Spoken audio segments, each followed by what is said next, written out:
Hello, everybody. Welcome back to another episode of Scorebook Stories, coming at you a day late because the regular season just had not ended yet. We had to wait for everything to come to a conclusion because it is about to be postseason baseball time, one of my favorite times of the year. Postseason baseball, football, ice hockey starting up, basketball starting up. This is a great time of year, and I just couldn't talk about it alone. I got one of my guys from Little League joining me today. My man Gary Wise repping the Birds after a nice win on Sunday. Bird gang, bird gang. How you doing, Gary? You know me, man. Chilling, can't complain. As much as everybody wants to complain about the Birds and how they win, but 4-0 looks pretty good. That's all that matters. Yeah, and hopefully the Phillies can replicate that kind of success in the postseason. Hopefully, man. They need to. I think the time is now. Because if not now, when, dude? That's how it's starting to look and feel. Yeah, but before we dive into all these postseason matchups, let's talk a little bit about the awards. Most of the awards, I believe, are going to be announced later this week, Wednesday or Thursday. I don't remember exactly when a lot of these awards get announced, but we're going to start talking about the American League a little bit, and we are going to start with Rookie of the Year. I think it's hands down Jacob Wilson. Dude's a dog. Ended the year with a .331 batting average. A 311 batting average. That's unreal for a rookie to do through 125 games, managed to get 13 home runs, 63 RBIs, and only 39 strikeouts on the year. Great season for Jacob Wilson, in my opinion. I think he's without a doubt the AL Rookie of the Year. Yeah, honestly, if not him, dude, I got to go with Nick Kurtz, dude. I just 36 home runs. 290, not too bad, man. 122 hits. And granted, I think he gets some strikeouts down a little bit. He might be all right because 151 strikeouts is a lot. Yes, it is. But I think the fact that we're having this debate between two athletics is kind of scary for that entire division. Like, they have two. Like, the debate between Rookie of the Year is two of their players. Two dudes on the same team. And again, imagine they continue to kind of build. I don't know, man. That could be a little. They're gonna be throwing the league for a storm.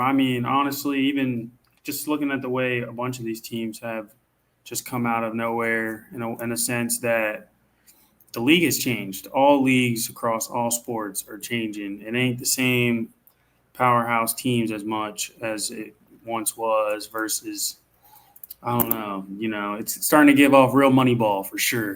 How ironic is that? It's starting to definitely start to come into fruition a little bit. And with the Athletics having these two dudes on with a lot of team control, like they could set themselves up pretty nicely if they go out and spend some money this offseason. Not necessarily to become contenders, but they're going to prevent teams from making the playoffs big time.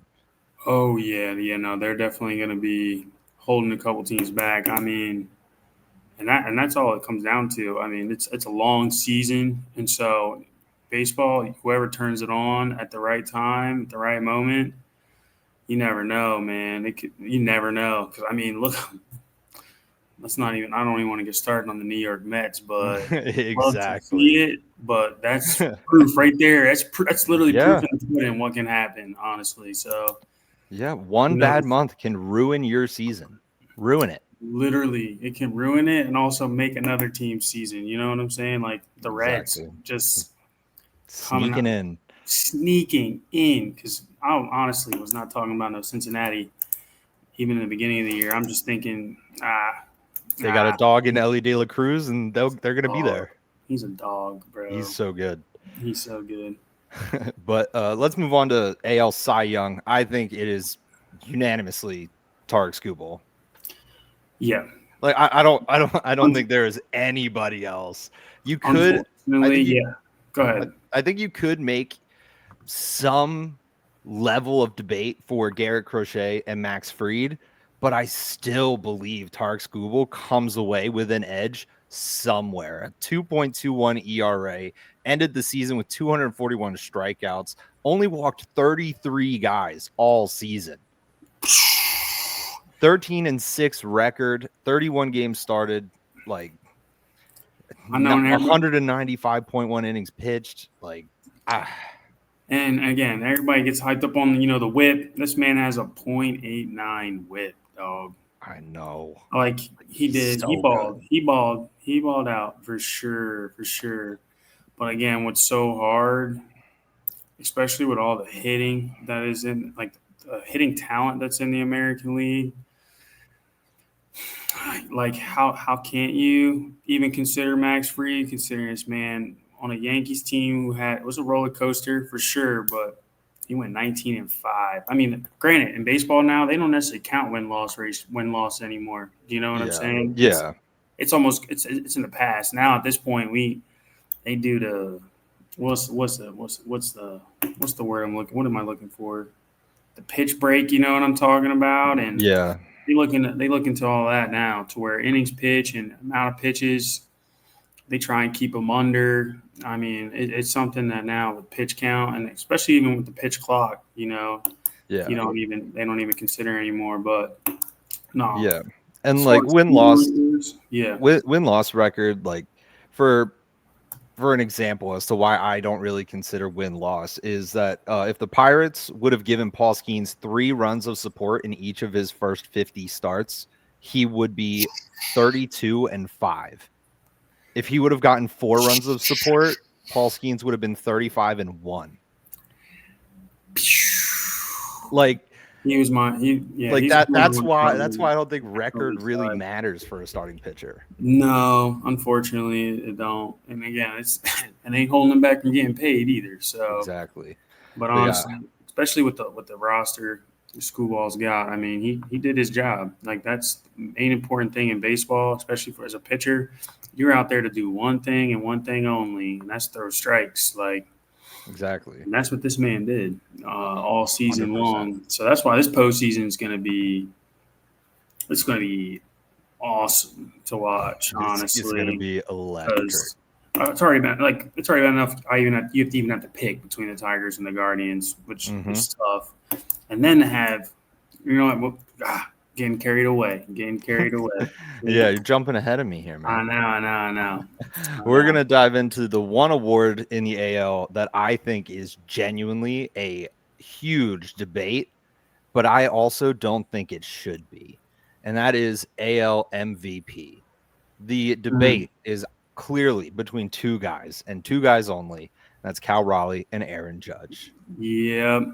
That's it. That is all we have. Because personally, what's so hard about this one too is how many people are so biased on the fact that, like, Cal Raleigh has 60 home runs.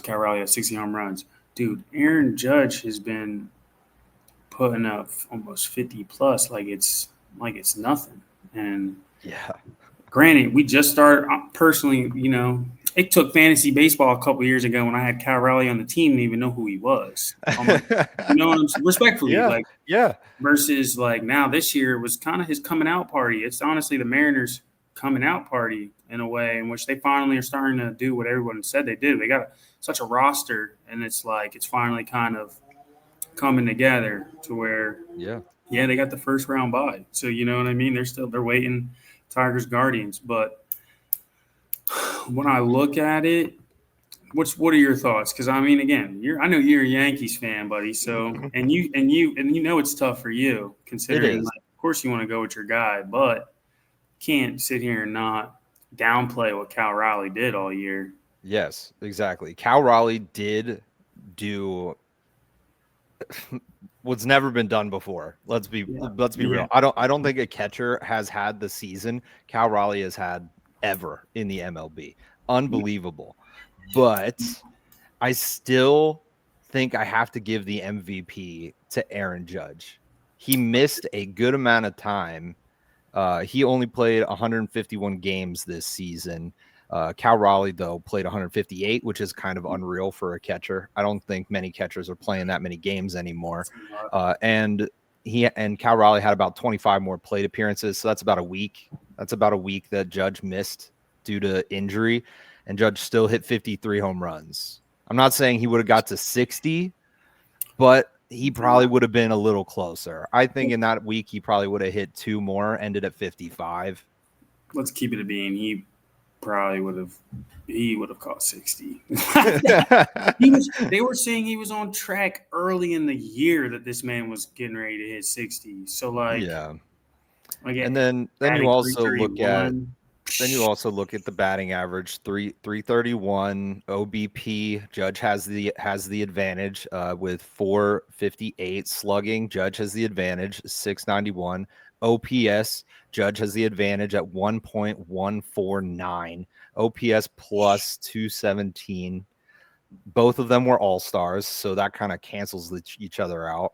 Yeah. Cal Raleigh stole 2 more bases. Cal Raleigh had about 10 more RBIs. And again, with how many more games played, I mean, it don't mean nothing, but and then the other thing more doubles, triples. Yep. When it comes to more hits. When it comes to those stats, Judge had more hits. Judge had more doubles. Judge had more triples. Raleigh had more RBIs. Yeah. And this is the stat that I think makes it more for Aaron Judge. It was blatantly obvious all year. Teams are afraid of him. Yes. Teams are afraid of Aaron Judge. Judge walked 124 times this season. Yep. Raleigh only walked 96. Yeah. And he hit 60 home runs. Yep. And even he struck out more than Judge also. Yep. I mean, I personally, it's one of those, like the MVP at this point in all sports, unfortunately, it's going to the guy who it's almost feeling like a more most improved award than it is a most valuable player. Because again, you take either of those guys off their teams, neither team is in the playoffs. Point blank period. No, point blank period. You take them off, they're not where they are, who the team that they are without them personally. And I mean, unfortunately, Judge could be possibly winning this award for the next 3 to 4 years. Which is barring some big injury that takes him out. Which is ridiculous. Mm-hmm. And then another thing, I've been on record saying I hate the stat war so much because it's not weighed properly. Like catchers automatically have a better WAR just because they're a catcher. Yeah. And right field is the least respected position when it comes to WAR. And Judge still has a higher WAR than Cal Raleigh. Judge has a 9.8 WAR. Cal Raleigh has a 7.3. Right fielders are punished for playing right field when it comes to calculating WAR, which is kind of nuts that Judge still has the advantage there. Yeah. So I really think, as much as the baseball fandom has become desensitized to Aaron Judge's ability to play baseball and be most likely and quite possibly the greatest hitter that we are all actively watching, is a bit ridiculous. It's dumbfounded for sure. Because again, based on the position he plays and everyone, I wouldn't want to catch because first of all, the fact that I think about it even growing up, it's exactly like Little League. Mm-hmm. Bro, you had knee savers to help save your knees from bending. Do you see what I'm saying? I give you that credit right there already. Versus my knees only hurt because I would stand in the outfield and I'm waiting for a ball to come my way. So where then eventually as I got older, I learned to walk in circles, don't bend my knee, don't straighten my legs as much, stuff like that, little things. But still, I mean, I don't know, man. Catching's tough. Yeah, personally, looking at the all-around player is kind of how this award should go. To where, unfortunately, it's given off. It's more of a popular award, and whoever is kind of like the fan popular person at the time, which right now Cal Raleigh is. I mean, home run derby champ. It's almost a lock for him, but. Can't honestly dismiss what Aaron Judge did this year. and does And this every is year. no, seriously. I mean, seriously, like at this point, if he delivers a championship to New York at some point, that man's a Hall of Famer. I think he's a Hall of Famer probably now, honestly. But like Yeah, probably.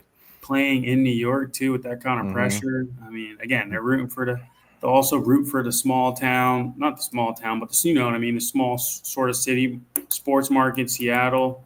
Hmm. Why not give the guy the MVP? So it is definitely a give and take going on with this award for sure. Yeah, NL. it's definitely a tough one.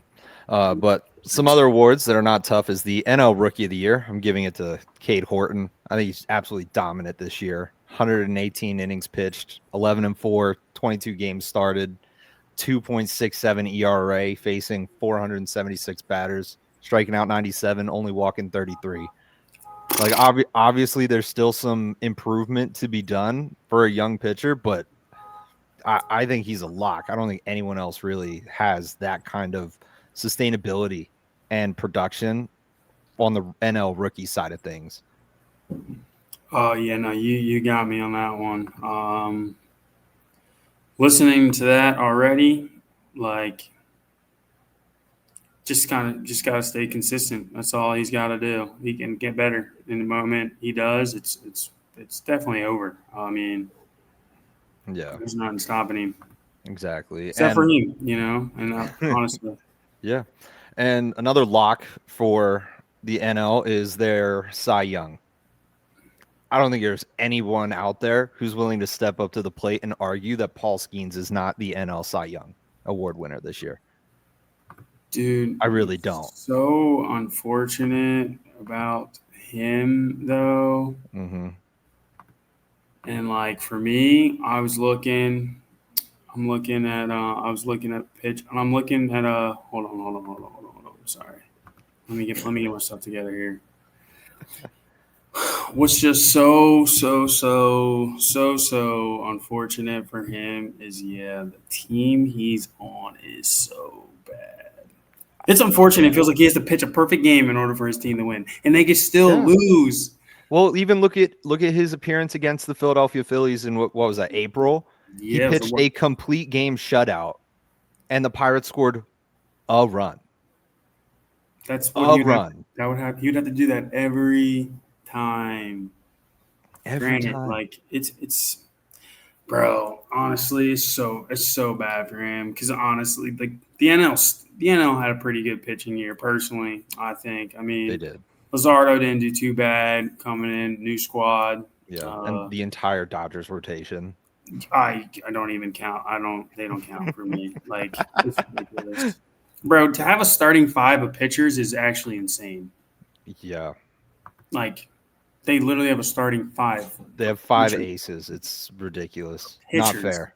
To where again, and then we not even getting into their actual lineup, Mm-hmm. where it's like, bro, you got one job. It's like a kicker in football. You got one job, Brody. Like just get on base. Just do your job. And don't care how you get on base. Just get on base. Yeah. So for them, it's.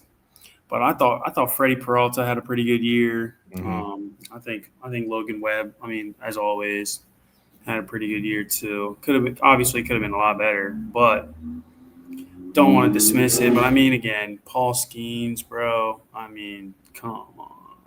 Yeah, I really like. I don't think there's anyone else in the National League that can take over a game the way Paul Skeens does. Nope. I haven't fantasy baseball. Absolutely not. Like He's Paul Skeens is one of 4 pitchers in the National League whose opponents have an average under 200. Like opponents are hitting under the Mendoza line against Paul Skeens. He had a 1.97 ERA through 187.2 innings pitched, or 187 and 2/3 innings pitched. Only allowed 136 hits. Only allowed 41 earned runs. And he only walked 42 people. Yep, struck out 116. Only allowed 11 home runs. 116 or 216? 216. I was about to say, because boy, I thought it was a lot. And yeah, it's 216. He was tied with Luzardo. Logan Webb is the only National League pitcher with more strikeouts. Yeah, but he also pitched almost 20 more innings. You know what I'm Yeah. saying? So Yeah, like, once the Pirates got into yeah, September, you saw them start load managing Paul Skeens. So I would imagine his numbers would yeah, be significantly better. I probably would put him closer to like a 1.8 ERA, somewhere in the 1.8s. If he would have been allowed to fully go through the month of September. So that's just another reason I think Skeens is hands down the NL Cy Young winner. he has to be. I mean, again, put him on any team at this point in the MLB, and he's literally, since he's gotten in the league. That's why we don't even count pitchers' wins and losses anymore. I mean, granted, we've been not counting for a while now. Like, it's just it's a lost stat, but like, because again, like you just said, he would be what, 32-1. All he needed is some run support, bro. Yeah, And like, that's so tough. insane. It's just so hard knowing that like he gives up two runs and then he could be taking home an L. Like, dude, giving up 2 runs, come on, man. That's normal. Like 2 runs is a great outing. Yeah, great. That's how many points, goals, whatever you want to call it, having in a soccer game total. Yes. That's like the total line for those are like 3.5, 4.5. Yeah. Like imagine, can't even give up that. Just imagine Paul Skeens in a Yankee uniform, a Phillies uniform, a Dodgers uniform. Yankees, you tripping? I'm just going down all the teams that are good, like all the teams that can give run support. The Tigers, like the Cubs. Imagine Paul Skeens in one of those uniforms. He's not going to lose. The way he pitched this year, he's not losing. Never. He's doing this in Pittsburgh. Like, I know. Never. It's insane. But the only award, much like the NL, that I think there really is any debate, and I have 3 guys on here. One of them's not really up for debate. I just think he had an unbelievable season. And that is the NL MVP. Shohei Ohtani is probably the clear favorite. Kyle Schwarber definitely deserves heavy consideration. And a guy I think was playing at an MVP level for most of the season is Pete Crow-Armstrong. PCA was unreal this year. And PCA starts snapping. I don't think he's going to win it, but I think he deserves a little bit of talk about it. No, honestly, no, he's unfortunately not going to win it, but he definitely starts snapping a little bit. I mean, yes. A 30-30 season, that's not – yeah, that's hard. That's difficult to do. Yeah. Yeah. And on top of that, batting 247, I mean – all 3 of these guys were all-stars, so that cancels out. Sure does. And I mean – dude, what's so hard about Ohtani, man, is knowing that, like, this dude pitches too. Like, it's kind of hard to just sit here and put it between.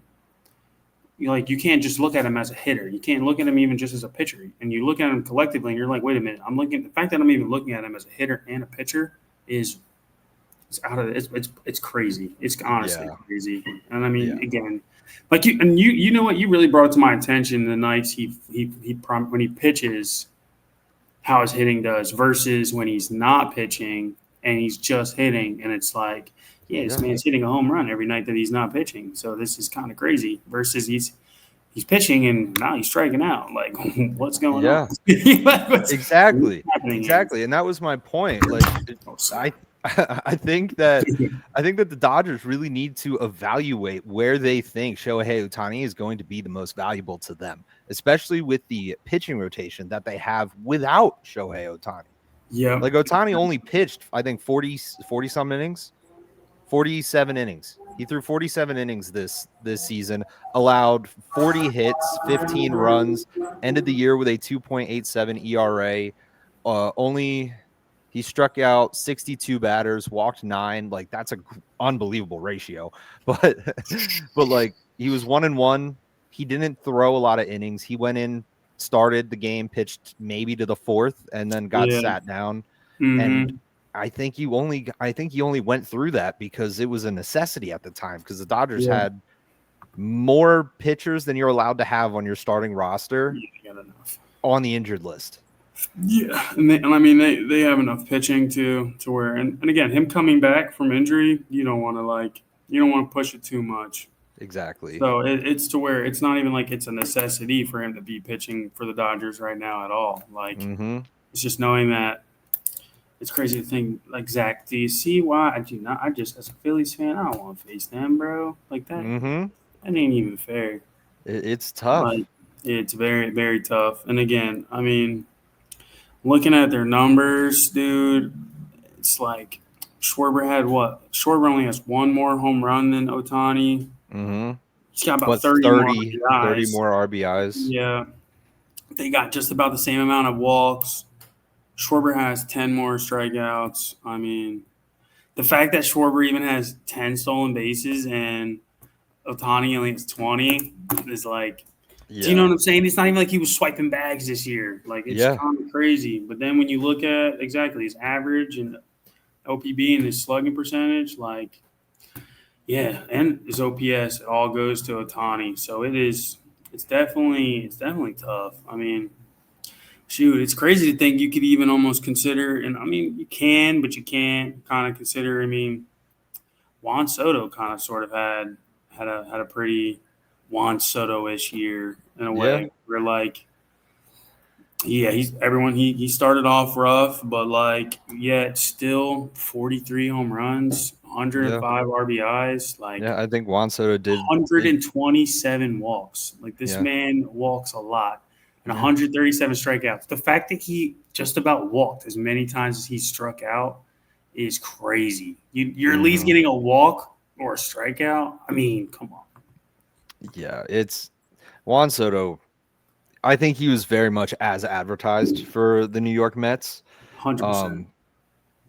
I still question the contract, but that's a conversation for another time. I don't at all, man. Was it 26, 27 years old, already a World Series champion? Nah. And he just took a team. He was there for the first year to the World Series?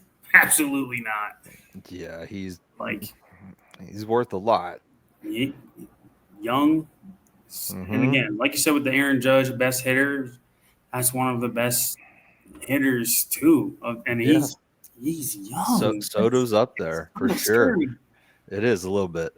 But scary. When it comes down to the MVP race for the National League, I feel like it's going to go to Ohtani because he pitched this year. Had he not set foot on the mound this year, I think Kyle Schwarber is the NL MVP hands down. But because Ohtani got on the mound and pitched 50 innings-ish, that's where this big debate is really going to come in, and that is where I think Kyle Schwarber is going to lose the MVP this year. Yeah. Especially because Schwarber just DH'd for the most part. I mean, that's all he did. That's all we needed him to do, to be honest. I mean, we saw him fall down in the outfield in Houston for a game, and that was enough. You see what I mean? As a matter of fact, just keep him out of there. We got enough outfielders at this point. We don't just hit, please. That's all we need to do. Hit dingers, and short bombs are enough for me, man. Yeah. So now let's dive in to the postseason. Oh, boy. In the American League, Seattle and Toronto both have byes to the ALDS. Toronto made it by the skin of their teeth. Very much like the Cincinnati Reds, who we're going to get to when we talk about the NL. Toronto gets that by the smallest margin possible because they tied with New York in the regular season, but Toronto has more wins over the Yankees through the regular season, giving them the tiebreaker. But Seattle locked up this division pretty early and locked up the playoff appearance pretty early, and were the only team in the playoff bracket before yesterday, which is wild to me. Yeah. I mean, again, I'm sitting here looking at their roster and just, again, like, Julio Rodriguez, he was bound to take off. You know what I mean? Yeah, J.P. Crawford, he's a a stud. stud. Do you see what I'm saying? So Mhm. it's a roster that just, I mean, Josh Naylor even, like these are guys. These guys, they got a team. Do you know what Yeah, I'm saying? And Seattle really put in the work. They went out and they got better at the trade deadline. Yeah. Like they were looking for guys that were going to help improve their roster, and they didn't care what they had to give up to get it. And that's No. exactly what they did, which I think is why they have a bye into the ALDS here. Yeah, and I mean, hey, possible MVP Cal Rowley just captain the troops and leading it off, leading the charge, and pulling his doing his thing. So Mm-hmm. it's kind of just showing top to bottom they got a pretty good squad. Yeah, exactly. But Pitching wise, I think even yeah, pitching wise, it's nuts. It's actually nuts. Yeah. So But the first wild card game is going to be tomorrow for both AL and NL in across the board. Tigers at Guardians. We got a little bit of a preview of this series not too long ago, and it did not go the way that I thought it was going to go. I did not expect the Guardians to sweep the Tigers and really just bully the Tigers around the way they did a few weeks ago. And now they got a matchup again in Cleveland, which I think is going to be huge for the Guardians heading into this wild card matchup with the Detroit Tigers. I think Guardians are going to take this series, unfortunately. I think so too. I think the Guardians are hot. They're hot, man, and they're got hot at the right time. They got hot around this time last year too, and it's one of those just like that's the beauty of baseball. Like you can be slumping, you know what I'm saying, and then the moment you pick it up and get hot, it's over. It could be just like that. That's all it takes, and so. For sure. They also, again, another team with a roster. I mean, I love Stephen Kwan. That's my man's for sure. I like him. I thought he was going to be a Philly at the deadline. Dude, really wish he was. Not gonna lie, but you know what? Still rooting for him. He's been on my fantasy baseball team the past 2 years. So he's always on the lock. I mean, Jose Ramirez, we already know what he brings to the table. You know what I'm saying? Power, speed, average. He's a guy. Defense. Yeah, for sure. Mm-hmm. Switch hitter. Yup. So it's to where even just them right there is just almost tells you everything you need to know. And I mean, exactly. Pitching wise is going to be, I think it's going to be a duel for sure, which I'm excited for. Yeah. Then we get into the next one, which is probably the biggest wild card series this year. I think everyone is going to ignore the other three and really only watch this one, and that is the Boston Red Sox heading to New York to take on the Yankees. Yeah. This is where all eyes are going to be. Everyone in the media, every casual baseball fan whose team is not in the playoffs, they're going to be watching this series. How can't you? Do you know what I'm saying? Like, if you're a true baseball fan, this right here is what baseball is all about. First of all, it's these two teams, and for them to be facing off in the wild card, them to be facing off ever in the playoffs is just. And they got documentaries of these dudes facing each other all throughout the year. You know what I'm saying? Several. Yeah, exactly. So, like, honestly, I mean, it's going to be. It's going to be electric. It is electric. Yeah. My biggest concern is that Yankees defense, man. It's not awesome. Not awesome. But the Red Sox did lead the entire MLB in errors, which is kind of wild that nobody was talking about the Red Sox defense when they've made the most errors. They're not the New York Yankees, dude. Exactly. You know what I'm saying? And so it's like it's knowing that the fact that it's going to come down to the error battle, like whoever commits the less errors should win the game. You know what I'm saying? Unbelievable that like this series, all three games, because I definitely think this is going 3. Like I don't think this is a sweep, but like the fact that we're literally talking about a series and it's going to come down to did your team make an error in the first inning? Like that's how tight I think all three of these games are going to be, because the top three starters for each of these teams are dogs. There's really no question before like in pitcher 1, 2, and 3 for these rotations, and those are the three guys you're going to get because you got to get to the dance. There's no we're going to save Max Fried for the ALDS. No, you can't do that. You cannot afford to do that. Yeah, it's what's going to be him against Garrett Crochet. Yeah. Fried and Crochet in the first matchup. Rodon going the second day, probably against Giolito, who were former teammates, which is kind of cool. Yeah, dude, it is. Yeah, that one's going to be out of all of them. That one is going to be definitely the one. I mean, if I had to rank them right now, top ones to watch, right? That's number one. It has to be. Number two for me is definitely Tigers Guardians. 3, I'm gonna go Padres Cubs because, dude, I don't know, man. Something about them Cubbies, man. And again, like we talked about Armstrong already, and like them dudes get hot at the right time. I think I'm maybe because I'm just like still scarred from like when I hear Kyle Tucker's name, I just nothing good. You know what I'm saying? Still got a little PTSD for sure. Yeah, I got you. And then I would definitely have to go Reds Dodgers. I mean, because honestly, personally, listen. I mean, I'm rooting for the Reds, right? Yes. You want to face the Dodgers. Yes. But if the Reds win that one, I'm a little over the Dodgers talk. You know what I mean? It's a huge sports market team that we just talk about over and over and over and over and over and over and over again. Well, we're going to continue to do so because we're moving over to the National League right now. I knew it. There you go.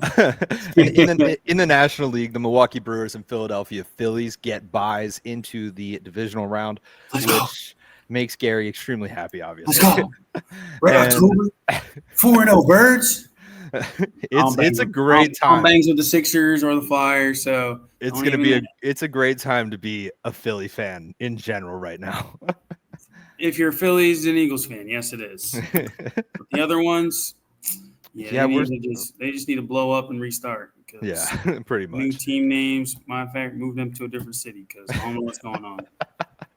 Go Boston Celtics. How about that? But you talked a little bit about the Padres and Cubs already, and I think this is an interesting series as well because both of these teams split the regular season series. Yep. Like straight down the middle. It was very even, very well contested. It's going to be in Chicago, which I think definitely gives the Cubs the edge. It sure does. I think it's going to be great for the Cubs to have home field advantage through this series and pushing them on to play division rivals in the Milwaukee Brewers. That's going to be tough. Yeah, they're low key my lock. Like I love Manny Machado and Fernando Tatis. You know, I've rooted for Manny since his Oriole days. You know, but like something about the Padres when it comes to the postseason, just like doesn't work. It don't work. I don't understand. It's one of those. Again, they're another pre-hype team in the beginning of the season. Like, oh, the Padres can do it. The Padres can do it, and then Padres don't do it, and it's just like, interesting. And they made some big deals at the deadline too. Yeah, big deals for big players that definitely helped them get to where they are for sure. Laureano and O'Hearn crushed it. Like they played really well. Mace Miller, flamethrower, absolute flames in his arm. So I don't think you can count the Padres completely out. No, you can't. But I still think the Cubs are going to pick up the win and advance to the ALDS or NLDS for sure. You think the Padres do?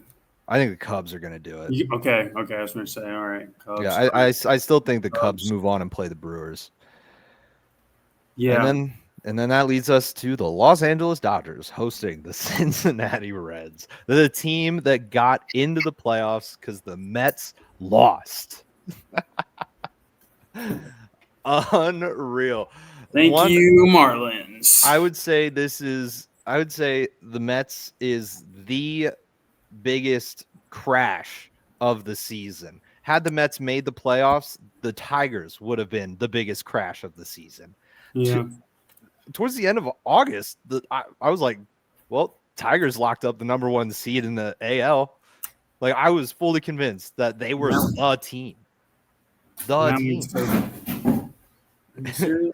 Sorry, Ken's going crazy over here. You're good. And now the Mets just let it all crumble. And the Reds are in the playoffs. I don't know how they're going to do in LA, but I mean, they made it. You know, they made it, and that's enough. Sometimes that's all you need is just a ticket. And and honestly, going back on the whole Mets thing, like, talk about crash and burn. Like, nobody is safe, and they're straight proof. Nobody is safe. To go a whole month and to go from the best record in baseball to then your season is on the line the last week. The last day. The bugging. It should never even have gotten that close. It shouldn't have even gotten that bad. Yeah, we should have been debating seeding on the last day, not if we're going to make it. Exactly. That's a problem. Exactly. It is a problem. But, oh well, forget them. Yeah. New York teams. Watch what you say next. Yeah.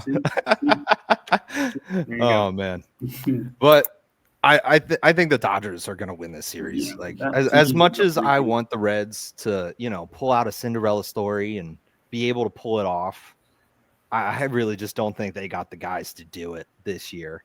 They just missed the playoffs last year. This is an improvement getting into the wild card this year. Like, I think the Reds are on the right track, and they are going to be a threat to a lot of teams in the NL Central and around the league in general for years to come. But I don't think they're going to get past the firepower that is the Los Angeles Dodgers.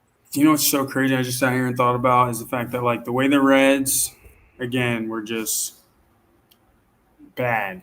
Then they got some couple young guys start creeping up. It almost makes me think about those A's we were talking about earlier. I don't know. Do you know what I'm saying? It's knowing, like, within the next 4 or 5 years, why not? You know what I'm saying? Yeah. And they're moving cities. So who knows? It could become a spot that, like, I don't know. Maybe some people might all of a sudden want to be an A. You never know. So exactly. It would be crazy. Yep. And before we get into the storied pitcher and player of the week, what is your World Series prediction? Your non-fan biased prediction. My World Series prediction is not fan biased at all. Yeah. Okay. So I have to be fair and make you be non-biased. If you genuinely believe Philly is going to make it, like, you can say it. I actually genuinely, unfortunately, do not, which hurts. It hurts. No Zach Wheeler to me hurts. That man is a playoff ace. Rangers Suarez is the only one I trust as much right now. I mean, it's going to be a big stage even for Luzardo going in. Because, like, Sanchez has been, I'm not going to lie, he's developing it very well, and I love it. You know what I mean? Gotta love it. But coming out of the NL, it's not even unfortunately, because I can root for them. I got the Dodgers coming out of the NL. I can root for Mookie Betts, man, and that team is just solid, bro. And then coming out of the AL, where I want to go, where I want it to be, I would love for a Yankees Dodgers rematch, and especially say the Yankees win without Juan Soto. Whoa. Yo. You know what I'm saying? Just listen, I'm just saying. Especially in New York, because Juan is a Met. He's literally in the same state. You see what I'm saying? It would be same city. It'd be crazy. It would be unbelievable. But unfortunately, I somehow think the Mariners can somehow pull it off. I think they just I think they got the juice and they're riding a hot wave. And if not them, if not now, look, they better count. They better enjoy this little moment they got right now because there's some teams coming up. You know what I'm saying? Especially Mm-hmm. the AL. It's a little scary. Like the Guardians, for example, Yeah. Tigers. I mean, so I don't know. The Blue Jays. I'm not completely sold on the Blue Jays. I'm not gonna lie to you. I'm just not. Yeah. Especially this past week, watching them just You just allow the Yankees to make it close. That every was time. not very good. I half agree with your World Series prediction. I think Seattle is going to make it to the World Yeah. Series, but they will be playing Milwaukee. Ooh. I think the Brewers are going to make it to the Brewers World are Series. They have great pitching. They are solid defensively. They're not flashy. That's why not a lot of people talk about the Brewers, or not a lot of people are high on the Brewers. They're not flashy. They don't make a big splash.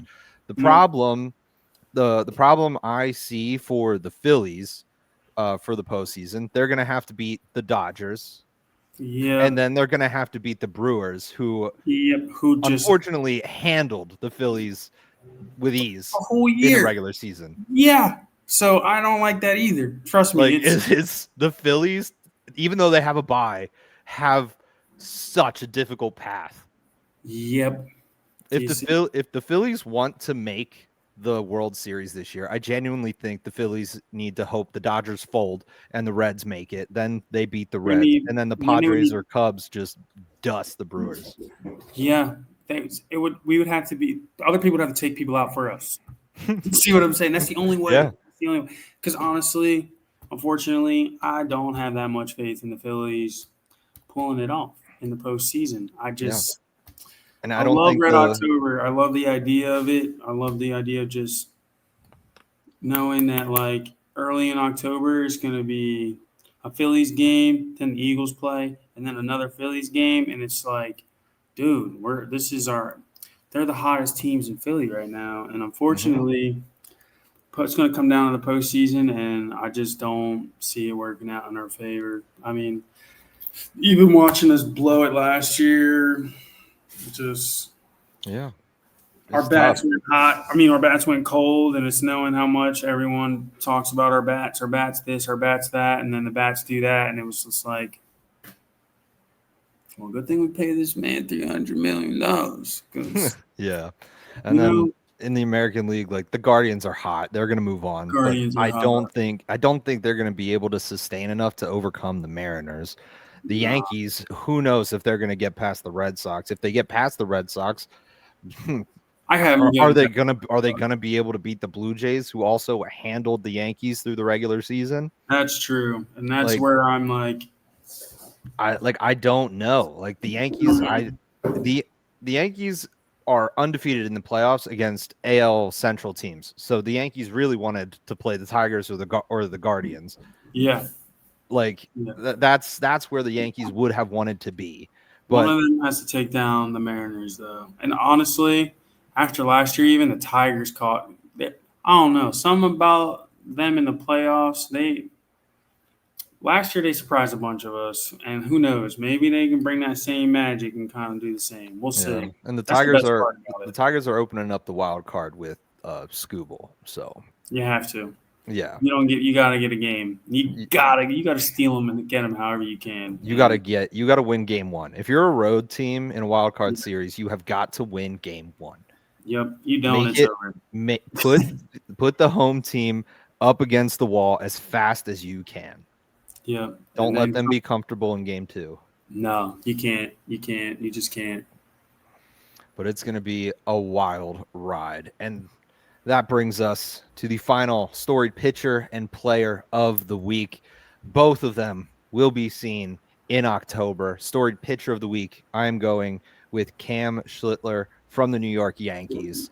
He started 2 games. Through those 2 games, 0.73 ERA, 12.1 innings pitched, 46 total batters faced, only allowed 5 hits, 1 earned run, which was a solo home run, 2 walks, and 15 strikeouts. That is an unreal week Yeah, for a young kid that's a in a hot Yankee uniform. Week. Yeah. And again, with postseason coming up, to where in a now race, at this point, in a divisional race. Yeah, we're all we got. We're all we need. To where now, if I got to throw you in there now, I'm going to throw you in now. It's whoever's available, next man up. So yeah, and especially in that uniform, with the gravity of the situation, that's not easy. Like guys fold. Look at Joey Gallo and Josh Donaldson. That uniform makes guys fold. It's crazy. Yeah, it's one of the few in this league, I think. No, for sure. And then the storied player of the week, I'm going with Alec Boehm. I think he had a phenomenal week. 6 games played, 12 hits through 24 at bats, 500 batting average, 1 home run, 9 singles, 2 doubles, 4 ribbies. If you want to guess how many strikeouts he had all week, 4. 2. Dog was not going down this week, and I love it. Good. This is the time that players like Alec Boehm need to have a week like this. Yep, and this is what also scares me about us having time off. Now, does he get cold? On the shelf. You know what I mean? And it's like, all that thing's hot. I want that lumber still swinging right now. To where honestly, it's like, I mean, we watched it even with just college football this past year. It's like, does that first round bye, even in the NFL, almost any sport, does that first round bye help or hurt you? Do you know what I mean? Does that time off help or hurt? Like, consistency is key. And so being able to stay in the mix sometimes definitely helps you a little bit versus not, and you get a little complacent, and then now you got to turn it on. So exactly, we shall see. I like both of those. It's going to be a great week, though. Make sure that you all come on back to the show after the Wild Card series has concluded. Scorebook Stories will not be releasing regularly on Sundays through the playoffs. At the conclusion of every round, I will be doing another episode, whatever day that may be, because it's kind of fluid. It might be sooner, might be later than the dates that are projected right now, because the divisional round is projected to start October 4th. Then the CS is going to be October 12th, and the World Series starting October 24th. They could change the dates around depending on, like, if everybody sweeps through the ALDS, don't be surprised if they move the ALCS and the NLCS up. I wouldn't be shocked at all about it. Gary, I appreciate you coming on and spending this time with me, brother. I appreciate you having me, man. Listen, man, we got to do this even for football, man, or something. I know. We got to do it more. This thing's hot.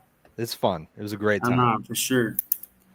I really appreciate it, man. And make sure that everyone listening heads on over to all of the 7 Mountain Sports social media stuff, TikTok, X, Instagram, Facebook, all that good stuff. Give us a follow. Make sure you're subscribed to the YouTube channel right here, and be ready for some unbelievably epic baseball. It's playoff baseball, baby. Yes, it is. I wish I could do my Dick by Cowboys. It's playoff baseball, baby. It's amazing. It's incredible. Oh, man. Again, I appreciate you, Gary. Thank you, everyone, for watching this episode of Scorebook Stories. We'll see you after the Wild Card series is all wrapped up. Peace out. Go Phils.